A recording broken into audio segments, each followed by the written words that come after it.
प्यार, शादी, फिर लिव इन रिलेशनशिप। क्या है blogger Ritika Singh murder case की पूरी कहानी? आइए हम आपको बताते हैं। लेकिन उससे पहले अगर आपने हमारे इस चैनल क्रिमिनोलॉजी को सब्सक्राइब नहीं किया है तो सब्सक्राइब करें और बेल आइकन को प्रेस करें ताकि आपको आगे आने वाले वीडियोस की अपडेट मिलती रहे। फैशन ब्लॉगर रितिका सिंह अपने फेसबुक फ्रेंड के साथ आगरा में लिव इन में रह रही थीं। मई के महीने में पति और उसके साथियों पर हमला का आरोप लगा। चौथी मंजिल से हाथ पैर बांधकर उसे फेंक दिया गया, जिससे उसकी मौत हो गई।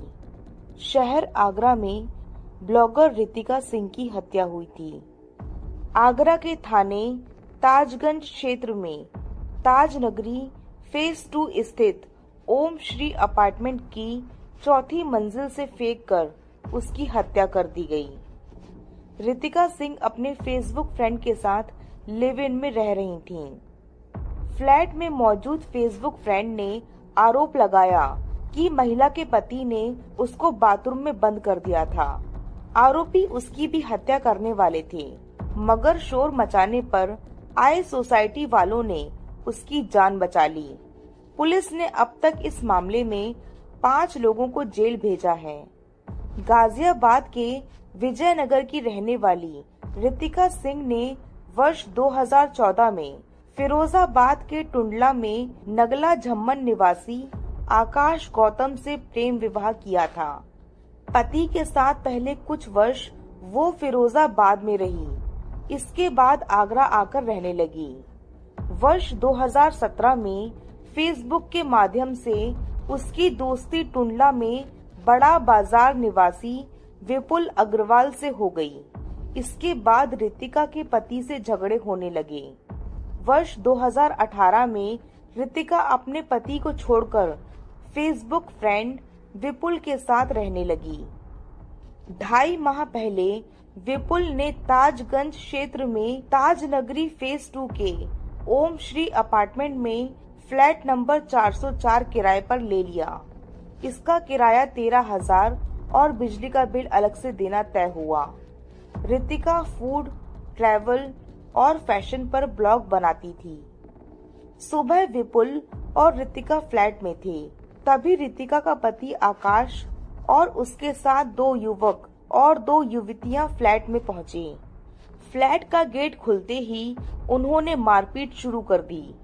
विपुल से मारपीट करके उसके हाथ कपड़े से बांधे और उसे बेडरूम में बंद कर दिया। रितिका से मारपीट करके उसके हाथ रस्सी से बांध दिए। इसके बाद आरोपियों ने उसे बालकनी से नीचे फेंक दिया। उसकी मौके पर ही मौत हो गई। ओम श्री अपार्टमेंट के फ्लैट नंबर 404 में महिला ब्लॉगर रितिका सिंह के संघर्ष के साक्ष्य मिले। साथ रहे विपुल ने बताया कि उसने रितिका को बचाने का प्रयास किया तो आरोपियों ने उसके हाथ बांधकर बाथरूम में बंद कर दिया। कमरे में सामान बिखरा पड़ा था और बाल टूटे पड़े थे।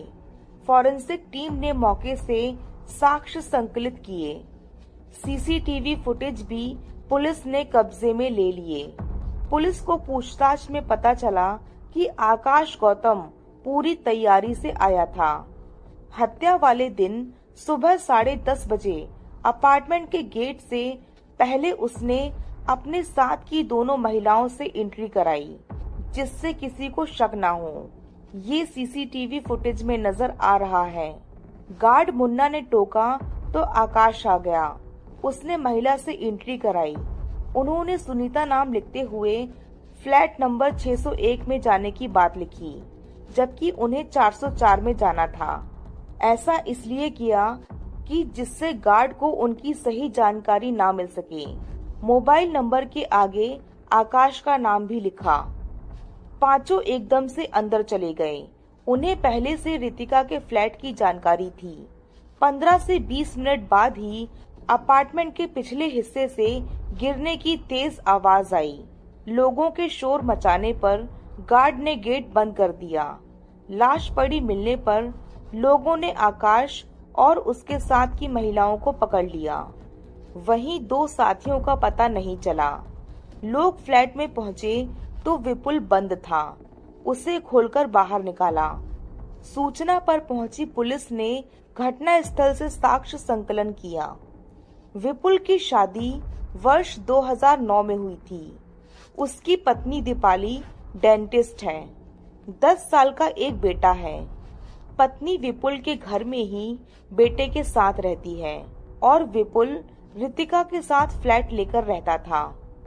अपार्टमेंट के गेट पर सोसाइटी गार्ड मुन्ना की ड्यूटी थी। गार्ड ने पुलिस को बताया कि सुबह 10:30 बजे 5 लोग आए थे। उन्होंने रजिस्टर पर एंट्री कराई थी। एक महिला ने अपना नाम सुनीता लिखा था। दाढ़ी वाले युवक ने अपना नाम आकाश बताया था। मोबाइल नंबर भी लिखा था। जैसे ही उसे पता चला कि कोई महिला ऊपर से गिरी है, उसने अपार्टमेंट का गेट बंद कर दिया और शोर मचा दिया। गेट खुला होता तो आरोपी भाग जाते। भीड़ ने 3 लोगों को दबोचा था। पुलिस ने अपार्टमेंट में लगे सीसीटीवी कैमरों की रिकॉर्डिंग देखी। आकाश गौतम के साथ 5 लोगों के आने के डिजिटल साक्ष्य मौजूद हैं। रितिका अपार्टमेंट के पीछे वाले हिस्से में गिरी थी। उस ओर सीसीटीवी कैमरा नहीं है, इसलिए फुटेज से ये नहीं पता चल सका कि बालकनी से उसे किसने धक्का दिया। रितिका का इंस्टाग्राम पर द स्टेटिंग साउल के नाम से अकाउंट है। इस पर रितिका ने फैशन, फूड और ट्रैवलिंग से संबंधित 375 वीडियो अपलोड किए हैं। अकाउंट के 44,000 से ज्यादा फॉलोवर हैं। रितिका ने 1126 लोगों को फॉलो किया था। कई वीडियो में वो ब्यूटी प्रोडक्ट्स का ऐड भी करती थी। जानकारों का कहना है कि इन प्रोडक्ट्स की बिक्री पर उसकी कमाई भी होती होगी। अन्य इंटरनेट मीडिया माध्यमों पर भी वो सक्रिय थी। ब्लॉगर रितिका से शादी के बाद पति मारपीट करता था, इसलिए वो उससे परेशान थी। टुंडला निवासी विपुल से दोस्ती होने के बाद उसने आकाश से दूरी बना ली थी। वो उससे बात भी नहीं करती थी, इसलिए आकाश अपनी पत्नी रितिका और उसके प्रेमी को सबक सिखाना चाहता था। कई दिन से वो रैकी कर रहा था। पूरी प्लानिंग से वो वारदात करने आया था। विपुल ने पुलिस को बताया कि 3 दिन पहले ही उसने मकान बदला था। आकाश का भय हर समय रितिका को सताता रहता था। रितिका कहती थी कि आकाश उसे छोड़ेगा नहीं। वो डरी हुई रहती थी।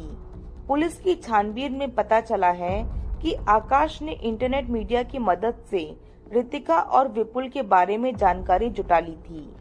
इसके बाद कई दिन से वो रैकी कर रहा था। पुलिस ने अपार्टमेंट और उसके बाहर लगे सीसीटीवी कैमरों की रिकॉर्डिंग्स देखी। फुटेज से पता चला कि आकाश जब आया तो उसके पास एक बैग था। पुलिस के अनुसार बैग में वो रस्सी साथ लेकर आया था। रितिका को नीचे धक्का देने के बाद वो शव के पास तक गया था। उस समय उसने काले रंग की टी-शर्ट पहन रखी थी, जबकि जिस समय आया तो उसने अलग टी-शर्ट पहनी हुई थी। हत्या के बाद उसने शर्ट उतारकर बैग में रख ली थी। कपड़े बदलने के पीछे की मंशा यही थी कि कोई पहचान नहीं पाए। फैशन ब्लॉगर रितिका सिंह हत्याकांड में फरार 2 आरोपियों को पुलिस ने गिरफ्तार कर लिया। कोर्ट के आदेश पर आरोपियों को जेल भेज दिया गया।